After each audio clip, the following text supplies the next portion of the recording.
Yeah, so I'm Philip Sebastiani. I currently live and train in Canyon, Texas, in the Panhandle, near Paladero Canyon State Park.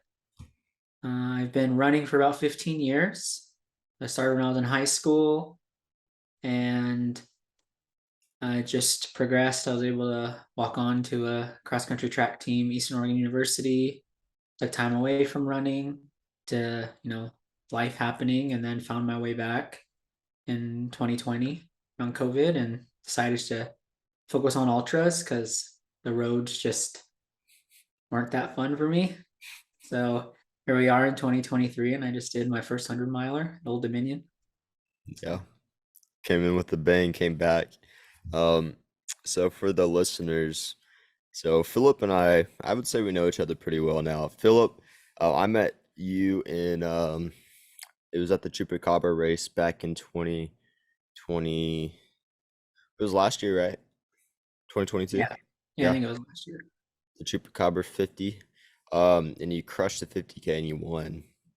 And then Philip won our Texas Trail Runner series, and he came to like almost every single race in the series, and he crushed it. Um, and then uh, I've seen you at like what 5 or 6 races, something like Yeah. that. I've done quite Uh, a few of them. do what? I've done quite a few of y'all's races because I Yeah, like how they also are in different parts of the state. I think they're more of the state parks that sometimes get pushed to the side, and I think it's cool to explore those places. And also, they're a lot closer to this part of this to where I live, so that's also a plus. yeah. I'm sure there's not a lot out in West Texas over there. I mean, as far as like races, not state parks, but races. So. Y'all get lucky with two of the canyon parks over there. You got the Palo Duro, and then you got Caprock Canyon. So Yeah, I've done both of those the last couple of years too, so yeah, man. familiar with those parks too. Yeah. Um. So I mean, for the listeners, Philip and I know each other pretty well, and so which is cool. You're like the first person I've had on the full show that I like would say I know pretty well. So glad to have you on, man. Thanks for coming on. You just finished the Old Dominion 100 mile, dude. Your first ever 100 mile race, and you got what, eighth place? It was actually seventh. Seventh? Okay. Yeah, seventh overall, sixth male. So it's Wow. pretty great experience. You want me to tell you about it, or Yeah, bro. Real quick before you go into that, I kind of want to know, which I already know a lot of it, but can you go kind of into your backstory of, um, we could probably start with you like whenever you were in college. Go back into your backstory of when you started running, and then kind of what exactly drawed you so much to trail running. yeah. So I started running. It was my sophomore year of high school. I was actually pretty overweight. Trying. I had a friend at the time who was a runner, and I was like, I want to try running a couple miles, and I went with him, and it took us like a little over 40 minutes, and that was like with me like legitimately running. And you lived in I was Alaska, just a didn't big you? guy, so I decided to lose weight, and really what drew me to running was this idea of being able to push yourself and being able to see what you can do, which is Yeah. kind of how I've always carried myself when I go into races or go into a training block. I think about, okay, what can I do this time? I was able then to walk on to a team at Eastern Oregon University. So I left Alaska, where I'm from. I was born and raised in Anchorage, Alaska. And down Eastern Oregon University, there was actually a good contingent of runners from Alaska that went there. And I actually met some guys who I had raced in high school. So that was pretty cool. And the coach was from Alaska himself. And there I just kept grinding away, running a lot of miles, doing my best. Because even on that team, I was still one of the guys in the back because our back then our team was pretty strong. I mean, we were top 10 in NAIA when I was going through Eastern Oregon University. Yeah. And just like I said, life happened. I moved to West Virginia for grad school, really stopped running, gained some weight back, and got married, had kids. I just kept, I don't want to call them really excuses, but they were excuses now that Yeah. I reflect on it. They're excuses of not going and taking 20 minutes out of my day to go run or walk or something. And then when I moved here in 2019, so that's when I moved to Texas. I just was like, okay, now I'm done making excuses. I'm going to start running again. And I had a similar experience to that very first run I had when I was in high school, where I was like, oh, this is horrible. How can I ever do this again? I used to be able to run, 70, 80 miles a week, no problem. And I can't even run like a half a mile around this park that's nearby. So then I really just worked on building up mileage really smart and focusing on, it's going to hurt. It's going to get easier, but I'm not going to give up. And that's really then what drew me then to ultras, because I was like, oh, everyone goes slower in ultras. But then I found out later, well, no, people still go fast in ultras. You Yeah. can go fast in ultras. And you need to train at faster speeds that help with your efficiency and in ultras. So then my first ultra was Rocky Raccoon in 2021. Went ahead and I went into that really just training on mileage, just nothing really structured. I was like, okay, I feel like running this much this day, this much that day. And I was trying to get to, as close as 5 hours as I could. And I think I ran like somewhere in the 520s there. And that was a great little, I think, really good first ultra for a lot of people. It's down in Huntsville, Yeah. popular race. And it kind of just kept evolving from there. I did 56K a few months later. I did a 50 miler that fall, then kind of cycled back into 2022 with some more races and a little bit of success, but also failures, and still trying to figure out how to understand my body and how it would react to this style of training. And I think this build that started in January, everything just kind of clicked. I think after the backland last December, where I was completely like just so broken. I didn't even get that broken in Old Dominion. I was I was so Man, broken after that race. I think my body was like, okay, let's really get strong. do And you I want to really, touch on that real quick? That race real yeah, quick? the Um, backland. yeah.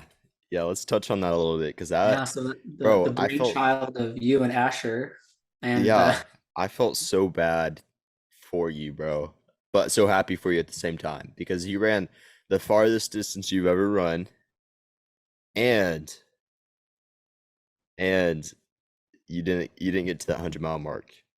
yeah, it was like right on that cusp. It was like these things to celebrate, going as far as I ever had, but being so close. Like a 5K away from being 100 miles. I wanted to give you that buckle so I bad, bro. know, I know.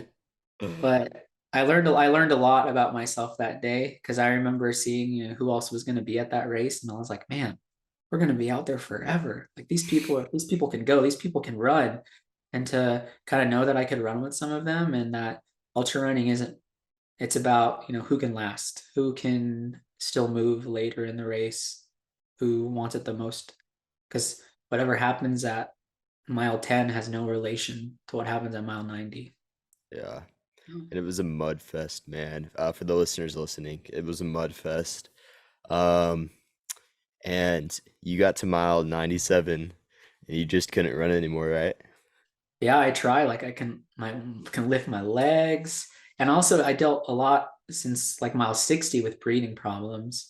Yeah. I think it was probably just the mixture of the rain and being in like my allergies. Like I couldn't breathe from mile 60 on, and so I really had to slow things down, hike Yeah. a little more, and I really just got to the point where I remember running on the road, looking down at my watch and going like 11-minute pace, and my heart rate's like 168. I'm Oh like, my gosh. going on. So that was definitely one of the most mentally taxing things I've done in a long time. And you had And all I think, your kids there in the tent, oh and yeah, I had my tent. man, you had because not only were you racing and doing that, and I know your wife was there taking care of your kids, but in a way, you kind of like were coordinating with your wife with the kids a little bit, you know? Yeah, yeah, my son would come out and run and say hi to me and then kind of run a little bit with me and I ask her if they're okay and then because I Yeah, also so our kids are pretty young still. I have a 6-year-old and a 2-year-old. yeah, So having to make sure they're getting fed too. Like even at Old Dominion, we were like, I was like, right here, they eating. I was checking in, making sure that they're okay too, because it was getting hot out there. yeah. So after the backland, when you almost ran 100 miles, um, what was your mindset after that? After being so close to that, what were you thinking? I was thinking, I can do this, and I was thinking, if like life, a lot of what ifs. Maybe if conditions were better, I would definitely would have gotten that buckle, would have made it over 100 miles. But those were just the cards we were dealt that day, and it was something that like I gave me a lot of confidence. Like I can run 100 miles. I can be this ultra runner that does 100 miles on a frequent basis. Yeah, dude. Like if that was like a race without, a time limit per lap, you could have definitely like hard hiked that last 3 miles in and hit it, Yeah, you and know. I also sometimes I think that I was like, man, I should have just walked, like timed out, kept going, like walked through the woods and made it like back, finished the loop. But I didn't. That was the decision I made, and it's just part of the story. Yeah. So Yeah, dude.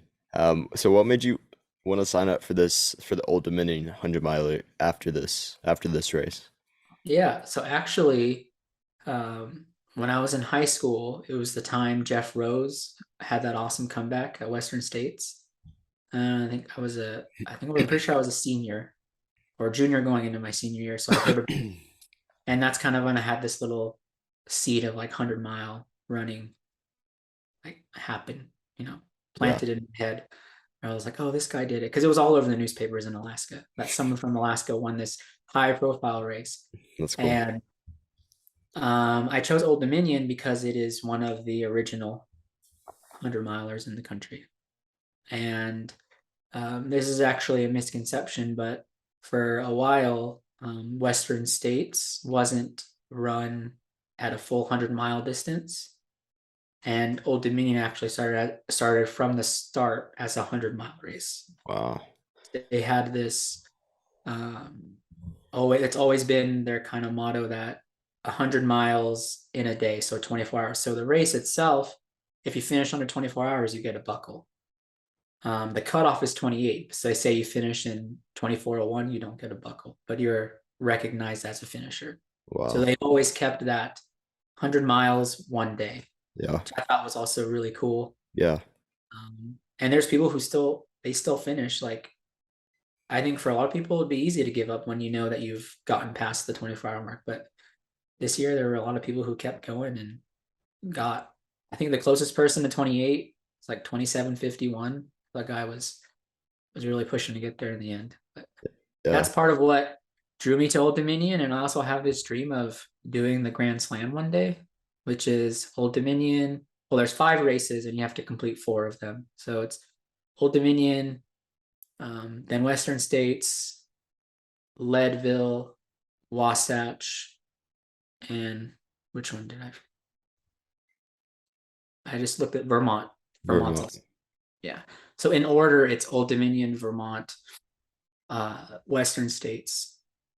Oh gosh, sorry. You're Western good. States, then Leadville, and then Wasatch. That's Okay. like, and you have to complete Wasatch, but you can do any 3 of the first 4.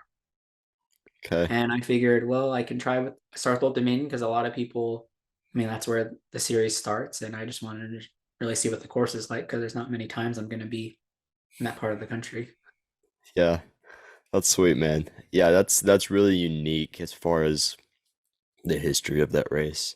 Um, so you, I was watching your training because I follow you on Strava, and your training for this thing is insane, dude. Like, I knew you were gonna place high because of the runs you were running. You were running, 20, 30 mile runs at, 7 minute pace. And so like I've watched you get really, really fit over the past year and a half on Strava. Um, and you're getting better and better and better. And so whenever, personally, from my perspective, when I saw that you were gonna, run Old Dominion, and I saw your times, I had a feeling that you were gonna place pretty high, and you did. You got seventh place, which is very impressive, especially for your first true full 100. Um, you want to go a little bit into kind of like your training for Old Dominion, what that looked like? Yeah. So this build started in January, mid-January. It took about a month after Yeah, um, the backland. And well, one of the things that was different from the start was I got a coach. I'm coached by Zach Bitter, there you go. who is, world-class athlete and just great guy, very knowledgeable of not only, running, but the science behind a lot of the things, especially as they relate to ultras. So I thought he'd be perfect for me. Yeah, I mean, Zach Bitter is, I want to touch on him real quick. He is such an analytical person. Oh yeah, we actually talked earlier today a little bit about the race, and yeah, great Yeah. guy. He'll explain things very well for you, and in terms that you can really understand, which I love. And I want to let the viewers know, Zach Bitter is a former world record holder for is it the 100-mile distance? So 24-hour distance on the track, right? I believe he did both like in the same race. Okay. So I think he went into the race doing like the 100 mile. Oh no, it was 12 hour. I think it was 12 hour. And then he was close to the 12-hour record. So he just kept going for 12 hours. I think those Okay. are the two records that Okay. kind of got in the same shot. That's what I was thinking. Yeah. So this guy, he knows what he's doing, and if you ever meet him or talk to him, he is just so specific about the details of a running. It's really Yeah, because cool. did you meet him once when you went to like Yeah. Austin for a run? Is that right? Yeah, he does a group run in Austin every week called the Outlaw Runners. I think is that's what it's called, something like that. Or the Outliers Running Club. Yeah, I think it's Outliers. Yeah. Yeah.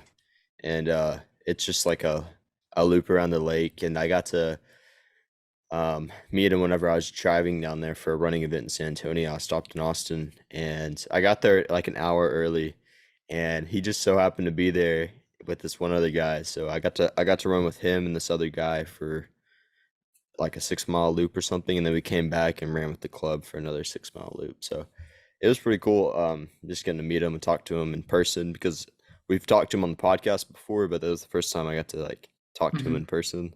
Yeah. And so he's a cool guy. Yeah. Uh, so started in January, and besides having a coach, I've moved over to like a time-based running. Okay. Before I used to be strictly like mileage, like, okay, I'm gonna do 10 miles. And now I'll be Yeah. like, now I'll do 75 minutes. And that was one thing, because I think when you do it time based, it's more relative to the person. Yeah. Because say what I can cover in an hour is different than what someone else covers in an hour. I really also changed the zones I was working in and paid more attention to that. Because Yeah. before I used to be like, okay, I'm gonna go 8:38, like no matter what. I was like, that's what I'm doing today, and I just listened to my body. So I did a lot of heart rate monitor and making sure I did a lot of my runs where my heart rate is like in the low 130s or in to the mid 130s. And that I think made a lot of difference because I could really recover for Yeah. these hard workouts that were in the plan. So Zach, and kind of his philosophy with coaching is he calls it the order of operations, and you do the least specific things to the most specific things. So, like at the beginning of the plan, I was doing things like short intervals because I'm not gonna be running 5:30 pace in 100 miles. Yeah. So, it just kind of then phased from those things to like the last phase was base runs. So, where my heart rate was maybe in the 140s, low 150s, but I'm still working on some efficiency. And that's something that's more relatable to a 100-mile race where you're running in that zone for portions of the race. I did a lot of strength training this time around, which is different, a lot of core work. Yeah. That made I feel like I didn't do enough because that's what got me in the last 25 miles of the race. Really. Um, What's your I strength? Real quick, what's your strength training look like in your core work? What does that look like? Yeah, so I'll do strict like lower body or lower body and upper body days, and then a Okay. core day. So I'll do a lot of things like step ups, squats. I'll do machines, do wall sits, and things for like target lower body, calf raises, single leg things like Russian deadlifts. Then upper body, I'll do things like try to do pull-ups. Can't really do pull-ups. Do things like bench, push-ups, curls. Um, I think just pretty like standard exercises. And when I go to the gym, it's not for a long time because I really just in college didn't really like weightlifting and don't really like it now. So I usually try to cap it like 20 minutes. And it's like 20 minutes and I'll rest for 30 seconds and I get back on a set. And then uh, I just kind of cycle through that. If it's get closer to like if it was a race week, I would just do a few, like one less set or something. But always a weight that I was like trying. I got you. Are you still there? You cut out a little bit. I'll wait till you hop back on. Oh, did it? Oh, it's my internet. Hello? Yeah, can you hear me okay? Yeah, I can hear you. Okay. There is a Yeah. little bit of a lag, but I think maybe we're good now. Yeah. And then I Okay. guess in terms of core work, I usually do a set, do a core exercise, do set. So it's like intermixed into the workout I'm doing. Okay. Cool, man. Um, so I was watching your Instagram story going to Old Dominion. It looks like Yeah. you had a great family road trip there and back. You got to drive across the country. Tell me a little bit about like the road trip. How was that? Yeah. So we left the Sunday before the race. So I got done with school Friday. So I'm a teacher. So done with school, out of there, kind of packed, and then we left Sunday. We actually went a different route there than the route we came back because I wanted to stop in West Virginia and see some of my old professors and see some friends. So we went more like central route, I guess up through Oklahoma, Yep. Missouri, Illinois, Indiana, Kentucky, West Virginia, Yep. and we made it a 3-day trip on the way out, and it was good. Actually, I have a story. Our AC went out in like Oklahoma. Like we Really? just left and the AC like wasn't really blowing cold air. So I was like starting to worry because our cabin, like in the car, it got to like 98 degrees. And part of me was like, oh, this is just heat training. But then part of me was like, my kids are suffering in the back seat. So I was like, we got to fix this. So I actually figured out, or I guess learned how to recharge AC in the car. And that was a fun little like side quest that we went through where I had to. And it was weird because our the valve we had to add it to was like in the bottom of the engine like compartment. Yeah. Some most cars it's like at the top. So I had to like feed this tube through and then screw it on the bottom. And then my wife was up there like shaking the coolant, trying to like it was just like just this weird thing. It's just because the model of car that we have, it was in a weird spot, but Yeah. we got it to work and then we got an Airbnb in Virginia and it was about 30 minutes from the start line. It's really nice, pretty um, resort that really isn't in use because it's summer, so we got a good deal. Yeah. And we got there by Wednesday, and I got to just chill and relax before the race and run a little bit on the course, things like that. But, yeah, Sweet. Yeah. It looked like a cool trip. I wanted to ask you, before we hop into the race, you're a cross country coach in high school, right? Cross country yeah. I track like volunteer volunteer. with the Kenyan high school cross country team. Volunteers. How'd you balance? I don't know if y'all did them or not, but how'd you balance 6 a.m. team workouts with your personal running? Yeah, so actually mid-year, so I was working at the high school, and then mid-year Yeah. I got a new job at intermediate school. So I like then left, so then I wasn't able to be there for this past track season and things. But now that it's summer, I'm able to be with the team. But last year, we usually met every morning at 7:30, and then we double up on Tuesday, Thursday in the evening, and then the fun part is after our second run, we play ultimate frisbee till like the sun goes down, and that's like if you want to talk about speed development and getting fast, you need to play ultimate frisbee with high school kids because Yeah. you gotta be quick and you know uh and I kind of last summer just do what they do, and this summer I'm gonna do a little bit of that, but do a little trickling still what I have been doing. Because this past year, the Canyon High School boys won the 4A state championship. Yep. It was just a great year.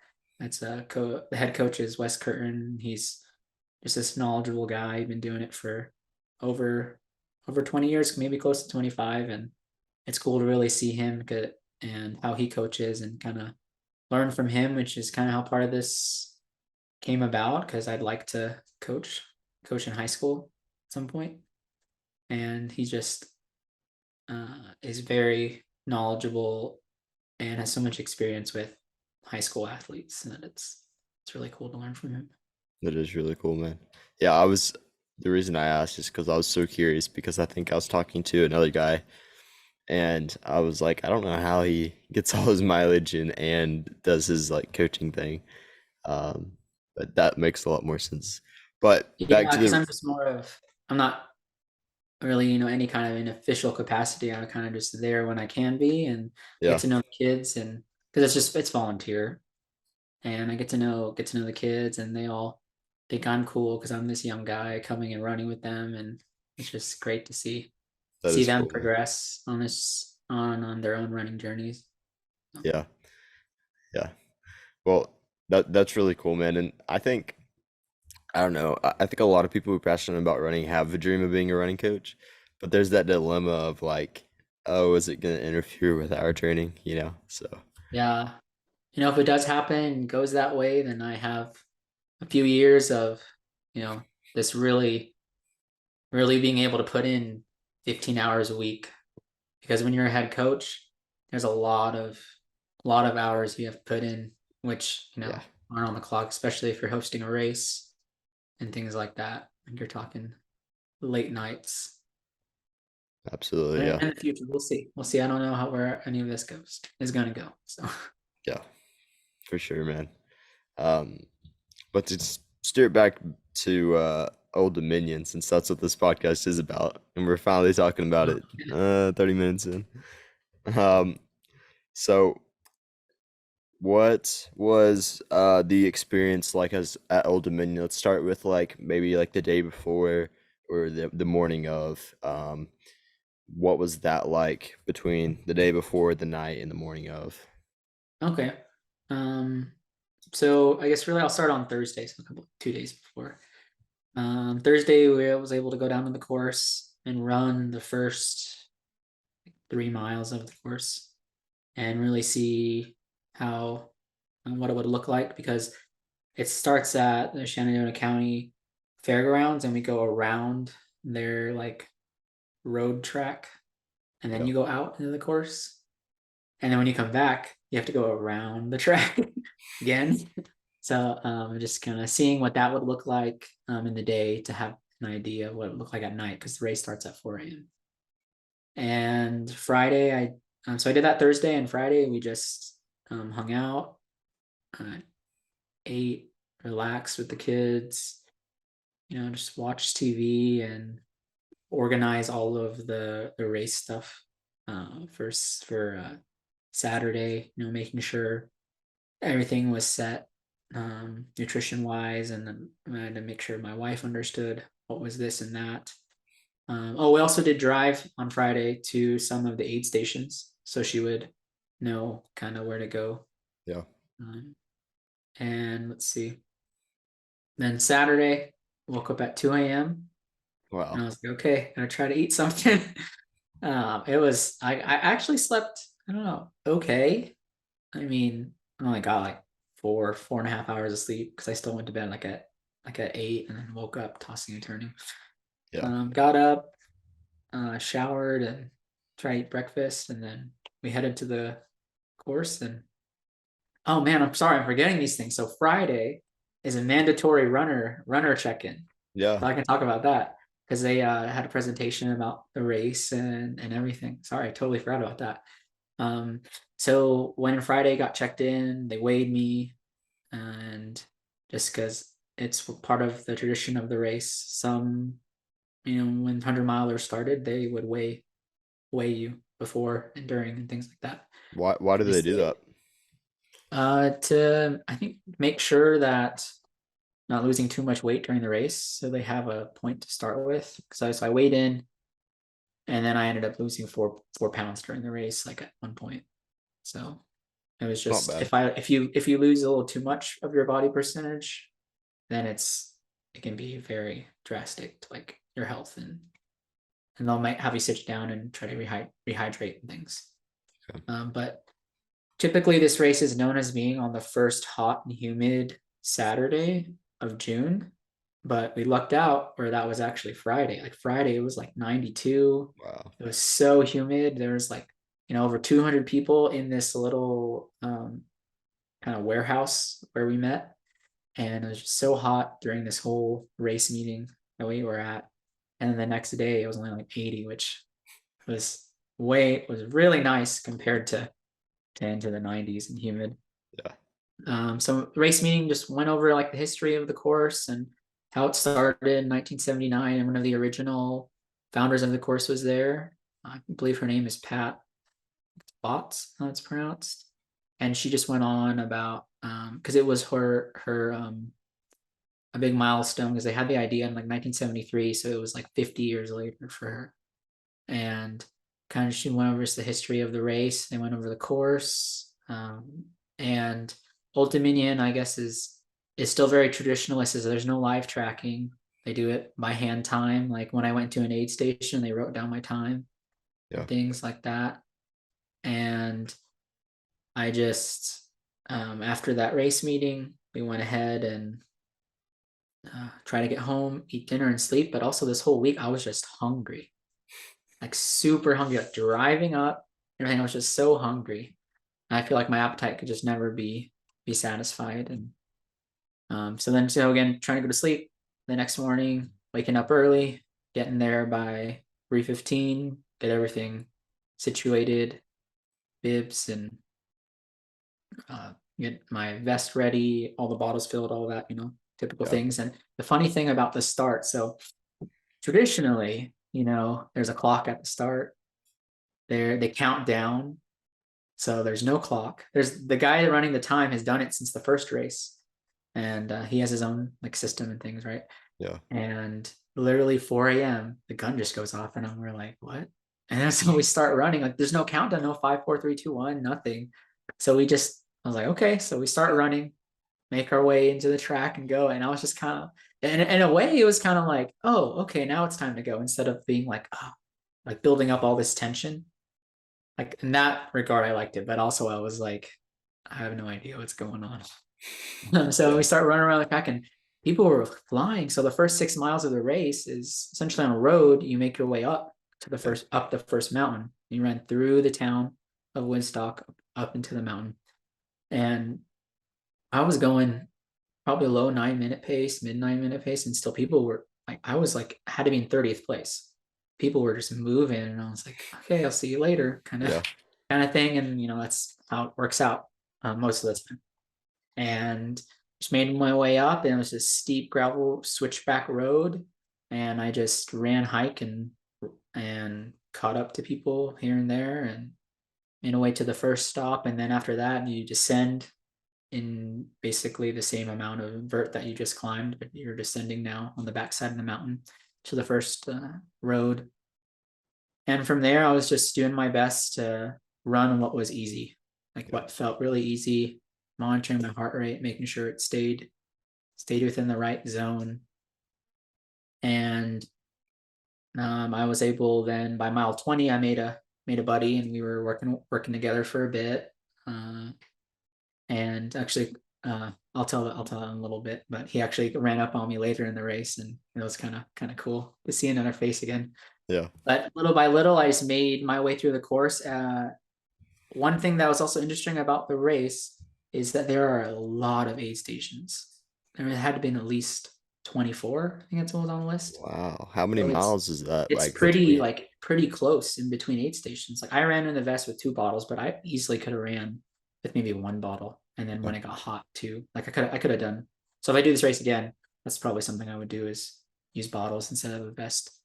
Um, but you would do sections of road and like gravel road or regular paved road, and then you'd hop onto a trail for a few miles, and then you'd hop back onto the road, and then get to the next trailhead. I think that was cool when it would get broken up like that, uh, because after the first 30 miles of just road, like I was tired. My legs were, I was feeling it. So when we finally got to trail where I could, have less impact on my legs and kind of just relax, I was really glad. My wife was great at aid stations, really being efficient because I was usually in and out, switch the bottles and go. I didn't want to waste any time throughout. And yeah. even my splits, I was pretty solid on them all the way through about mile 65, 70, I would say. I was hitting exactly what I wanted to hit, even though there were these like huge climbs or huge descents. I was able to make up time on them. I'm At gonna keep what going point? through. At what point did it start to like really kick you in the butt? Like as far as like you started to kind of really feel it and start that process to going towards the wall, quote unquote. Yeah. So there's one section of trail where you get to one aid station that's called 4 Points number one. And you get there and then you head back like out into actual trail. And there's it leads to one more aid station called Peach Orchard where they mule in like the aid. So there's just these people who are just chilling and some mules. And this section was just muddy and it was like this slight incline but super rocky. And I was like, okay, I gotta hike and walk, but I couldn't ever start to run or get back into a rhythm just because the terrain really disrupted it. And I was like, okay, this was like really first low point. And I met a guy, caught up to one of the guys who went out pretty hard, and we were just talking, telling this is my first 100 miles, like the third time he'd run Old Dominion, so he gave me some good advice about the course and Yeah. basically really just like keep eating and things like that. And when we got out of that, so it's called 4 points one, and then we get back to it, and then it becomes 4 points two. So you can basically come back to where you go. And then after that, there's a climb up to mountaintop. And that was probably the lowest point for me. So from that was like 47 to 53, I think that area. There's just this huge, steep gravel road. You're just going up and then you level out. And you go up, level out, go up, level out. Yeah. And you get to the top and there. And it's so exposed. And that was the heat of the day. And it was just, I did my best to stick to my plan. Usually when there's a big climb, I do this thing where it's like 100 miles of, or sorry, 100 steps of running, 50 steps of walking. And do that just to get in a rhythm. And then if I'm feeling good, I'll change the number up. But that's usually the strategy I use. So we get to this mountaintop, and there's actually this picture made of my profile picture on Facebook. I get to the top. I completely like this is the first low point I experienced the whole race, and I'm just like, it's getting hot. I'm feeling hot, and I take a popsicle and a banana and I just start heading down the mountain. And you know what? I have the popsicle almost right away because I was like, yeah, sugar and something cold to cool me off. But then I'm holding this banana and like a full banana, like this aid station didn't cut them up or anything, so I was just carrying a banana. And I didn't. I guess now I remember that there was a race photographer there because there's a picture of me holding this banana, and I'm pretty sure I held the banana to the bottom of the mountain. Like I'm really trying to remember, but when you get in that flow state, Yeah. can't. But yeah, I'm holding this banana. I remember finally eating it, and that was probably one of the last things I could actually eat. After that, my stomach, I just got nauseous, but still like really hungry. So I knew I needed to eat something, but it's like that nothing sounded good. Yeah. That's a Nothing. cool profile picture. I just found it. Oh yeah. That is hilarious. You just Yeah, have I this carried that banana in banana your for quite a hand. bit. That's So great, dude. I have to make that the picture for the episode or something. Yeah, dude, you're gonna that is But hilarious. so then after that, you get down that mountain and you're heading back into basically 100K, Yeah, heading into this ATV trailed section. And that section was really rough too. Not only the terrain, because it was very rocky and very steep, but also there were people using the trail. So like you're trying to run and there's Jeeps and ATVs coming at you from the other direction. So just navigating that section, I'd say that was probably a low point, but I was coming out of it because all I had to do was walk in those yeah, parts. So I could recover and try to get in some more fluids and get to the next aid station, where I saw, uh, or next crude aid station where I could see my family and things. Um, and going into 100K, I started catching more people. So that really just jazzed me up, gave me shots of adrenaline. I slow one by one. I would run up on someone, stop, kind of talk to them for a little bit, see how they're doing, meet them, that kind of casual, like, where are you from? How long have you been doing this stuff like that, yeah. conversation things. And then I just take off. And I did that to about 3 or 4 people through that from like 100K till mile 75. And then mile 75 is really where I think it was the toughest part of the race for me. Mile 75 to the end. And you get into this aid station called Elizabeth Furnace, and most people get there at night. So since I was at this point, in the top 10, sun hadn't set yet. I got there. I wanted to get there by 6 p.m. I got there like at 6:05, 6:07, something like that. So I took a couple minutes, sure I filled up bottles, and because this aid station was probably one of the longest Yeah. gap, because you had to go up a mountain, down a mountain, and then there was aid on the other side of the mountain instead of aid at the top of a mountain, like I had been all day. So it was a good 6 miles maybe for the next aid. And this climb, so this is actually a really cool part of the story. I get into this climb, this guy had been sitting there like 30, 45 minutes. He sees how fast I am, so then he pops up and we try to work up this mountain together. Um, I was able to pick up a safety runner at this aid station, and it was my wife, so she got to share this just brutal climb with me. Nothing you could do but hike up it. And it took us about this whole section. It's about 11 miles. The Veach, Wow. or the Sherman Gap, and the Veach climbs, what they're called. And it took us about a little over 3 hours to get done. But on the backside of the last mountain, my quads and my ITs just couldn't handle it anymore, all the Yeah. downhill. So there's this steep downhill, like 7-8% downhill. I'm just having to like side shuffle down it and try to like hold on to a tree or something, Yeah. just because my body was really close, I think, to its edge.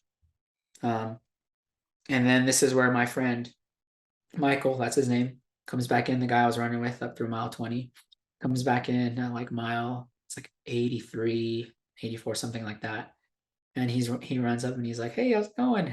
And because this whole time, the first 20 miles, we were talking about how, a lot of people, like, they'll come back to you because a lot of people got hard. And I was thinking, surely no one's going to run up on me in the last 20 miles of a race. Not now. They would have done it by now, but he comes, and so then we're racing with each other for a bit. And this is where I probably found or learned the biggest disadvantage I had in the race was that this guy could hike. He was like a goat.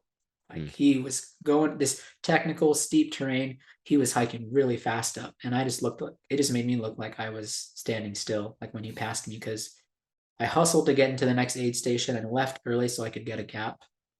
He like just he closed it so quickly up this next climb. It was like 900 feet in half a mile or something. And he Wow. just he was moving fast. And then I never saw him after that. I think he finished like 45 minutes in front of me or something. But great guy. Um, I'm just really glad I got to meet him. So then you get down from these climbs, and the next aid station you get to is about a half marathon from the finish. And now it's just straight road. Um, just steep roads, steep ups and downs, and you make your way back into town. And from there, I mean, I could climb still, I could still run uphill, but it's all the downs, I didn't have anything. Yeah. So I did my best to get through and not get caught again. And I just remember pushing real hard to get there. My watch died like at mile 94. And I was at this point after Michael had passed me, I was like, okay, I can get under 21 hours now. Because at that point I was like on pace for under 20. Yeah. And but I just had to, I couldn't get that anymore. The math didn't work out. So I was trying to get another 21. And when my watch dying at mile 94, I was like, okay, I don't have a reference for time. And I was like, my phone died. And then so I was like, okay, I just got to try to run hard, get to the next aid station. So I got to the next aid station at 12:20 a.m. Got my wife's watch. I was like, okay, I got 40 minutes to go like 2.5 miles. But I mean, there's still like some big streets you have to go up, and I was able to get in. It took me about 28 minutes. So I worried for like no reason. But I was worried I didn't make this other goal because I wanted to go and do this race and push myself and see, the limit for Yeah. what I had. And I really got pretty close and really just right over the edge. I don't think I blew up or anything too bad, but it was just the body, like the ITs, they stopped working. So that's something I'm gonna work on the strength in that. And I think that's something that I can fix. And I think I can run faster than what I ran on Saturday. So Yeah. Wow, man. Well, that's cool. That's a great story, man. I think it's really unique that they only give, the buckles to the sub 24-hour people, and it's cool that you got your buckle, dude. It looks like a cool old school buckle, so yeah, it might be the original design. I don't even I don't even know. But what was really cool though, there was a guy there they gave a special 1,000 mile buckle to because it was his 10th time finishing the race. well, And he's a Frenchman. I think it's pronounced Olivier Leblond was his name. But he started doing the race in like his 40s and he just finished his 10th one. And like that was cool. I really had this big feeling of like this race is like family. Like a lot of people go back and do this race a lot. It's one of their like yearly things that they do in that area. Like people in Virginia are there, and even in the New England area, they'll always come down and run this race. And it's cool. They have this thing that's called the Red Book that the yeah, race has made, and it just compile it's just the history of the race from the beginning. And if you finish under the 28 hours, you get your name in the book. And if you finish under 24, of course, your name gets to be in the book.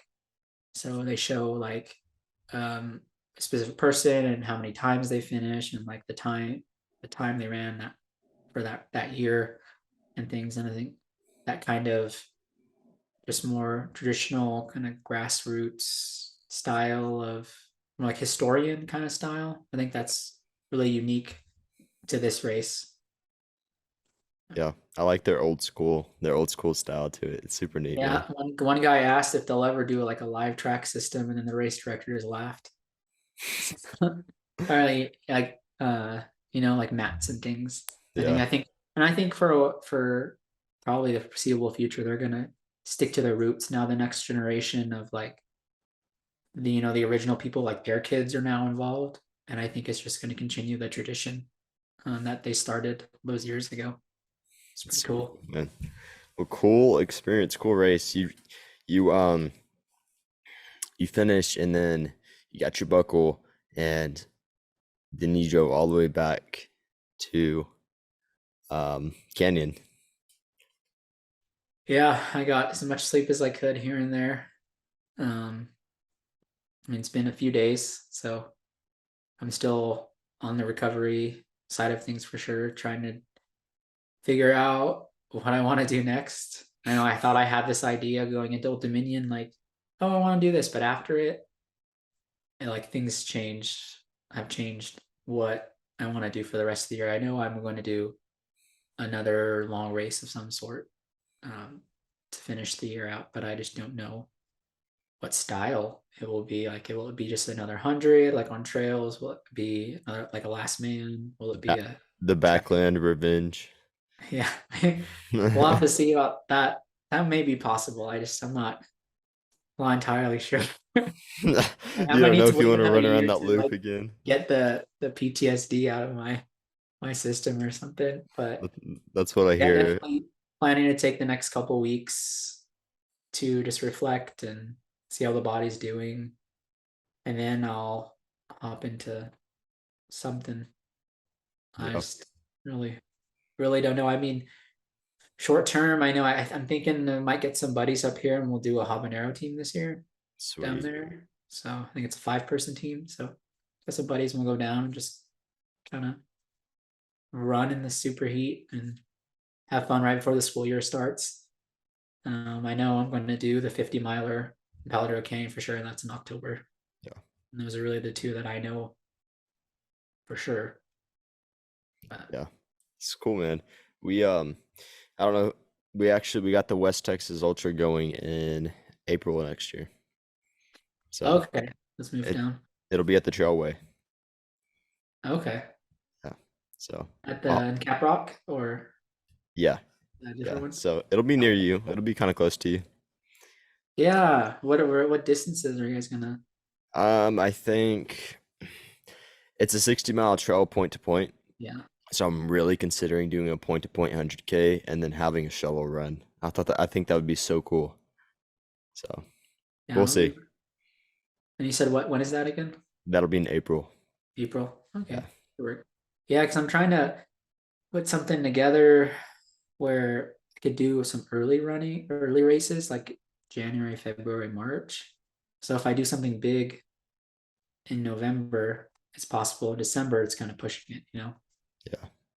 But we'll just have to see. I'm just glad I got through the first one, and it definitely makes me want to continue doing 100 milers. I just really love the distance. I think a lot happens, and you just never. I feel like I didn't expect to do this well. A lot of people were surprised. This was my first 100 when I told them that, Yeah. and then I ran that well of a time on that tough of a course because it's about 14,000 feet of climbing throughout. So maybe if I did 100 with less vert, I can run a little faster. But who knows until we get there. Yeah. Whenever you win Western States, don't forget about me. We'll see. I do. I guess maybe I should do work on doing a qualifier first. I don't Yeah. know. Could do one of them. I wish there was another one here in Texas, but Yeah. I heard Bandera is no longer a golden ticket race. oh really? They Yeah. switched to another one, huh? It's just Arizona now. So Yeah. yeah. Well, I appreciate you sharing your experience, a little bit about yourself, man. Um, what advice you got for people listening that are not, let me ask this. It doesn't have to be running related, it could be life related, but what advice you got for people out there just in general? Just some general really good advice. I think that whatever you choose to do, be disciplined and don't sell yourself short. Yeah. If you have a dream, you just have to have goals and have realistic goals. I think a lot of people sometimes will dream up these things that really aren't attainable, and then it's just a letdown. Just I think just being realistic is in anything that you choose in life is something that you owe to yourself. And I think that with that, being disciplined and whatever you choose to do will make the difference. um, just never giving up and not don't make excuses. Mm. That's the one thing like I changed when I started again. Yeah. No more excuses, and that has made the world of difference for me. Like my life's pretty hectic, full-time teacher, I have 2 young kids, but I'm still out putting 70, 80, 90-mile weeks. Wow. So there's always time for whatever you want to do in life. You have to make time for it. Can you give me a specific example of when you had to tell yourself not to make any excuses? Like it could be anything. Just give me, I want to hear a specific story and example of this Yeah. because I feel like you have some. Yeah. It's oh maybe more recent one was really when I started this build again, and it just meant 4 a.m. we're waking up, 8 p.m. we're going to bed, and it was this we're not moving away from that. This work needs to be done in order to get what we want in the end. So that was just an example. It's just an example for me that it's possible. Like I did it. There's that saying where it's kind of corny. It's like impossible is just another way to say I'm possible.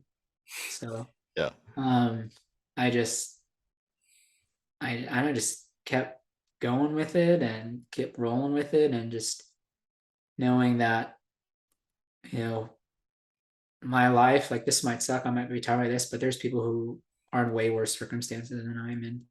So I deal a lot with I work in special ed and I see like, however bad my life's never going to be as bad as what these kids have to go on a daily basis that they have no control over. Yeah. Those kinds of things that really form part of my why in running. Yeah. Well, it's super unique, man. And um, yeah, it's good stuff. Good stuff, Philip. I appreciate you sharing all of that. Um, I'll put it below like your Instagram and all that, so people listening can find you if they want to. Um, and then lastly, as a person who's finished the Old Dominion 100 miler, what advice do you have anybody that's going to be running it? I would say really work on downhill running because that's really in the end really what did me in. I thought I did enough uh, downhill or strength training to get me ready for it, but the course really surprises you in the back half with really steep downhills and also heat train. I know I lucked out that it wasn't a hot, humid day, but I heard stories when I was on the course that it can get super hot out there. And really, it's just a real beautiful piece of God's creation up Yeah, there. So it was really great for me to see all that and see trees. Because living here in West Texas or in the Panhandle, we don't see trees as much. But yeah, it's beautiful out there, and if you do it, it's definitely going to be worth it, no matter where you live. It's worth the drive, and it's worth seeing the atmosphere of the race and those people who work so hard to make it happen because all of the logistics and things of the race, that's all volunteer. So yeah, I think that just speaks volumes to how much those folks believe in the purpose and believe in you know being able to uh, push yourself to run 100 miles and the endurance that it takes. yeah. Well, um, thank you all for listening, and we do these episodes. Um, these types of episodes, these full shows release on the first Saturday of every month, and then we do a shooting the bull episode every Monday. Philip, you've been listening to all the shooting the bulls, haven't you? Yeah, Yeah, they're cool little things. I actually, a lot of the times when I'm getting ready on Monday morning, go for a run or go to the gym, I'll be listening to one of those or driving just because yeah, I think it's cool to see the cool like position that you and Asha are in as like these young race directors who are really just you get to see how here your life experiences, but how they contribute into what it's really like to put on races or what it's like to be in college running and training because you guys have all these different angles that I think these other podcasts kind of they don't have. yeah. Well, I appreciate that, man. Yeah, we do talk about a lot of that stuff, just a lot of the craziness that goes on. Because honestly, our lives are pretty crazy with where we're at right now. But yeah, I'd like to work on getting like a crew to follow us around and post YouTube videos or something. I feel like that'd be cool. So if anyone listening wants to volunteer and do that, let me know. And that'd be pretty fun. You should see Briston when he tears down for a race and how he fits everything into his trailer. It's like a science. That needs to be recorded. Philip, Philip got done running. How far did you run? 19 miles, right? Yeah, I did what was the name of that race? Ramble and Brambles. Yeah, Yeah, I just hung out after because yeah. This I dude wanted ran to. 19 miles and you won. And and then he decided he was gonna help me take down, which I was surprised because he just ran all those miles, and he's helping me take down, which I was super appreciative of. But Yeah, we got that thing down to science in the trailer though. So Oh yeah, it's impressive. thanks, man. All right. Well, I appreciate you coming on, Philip.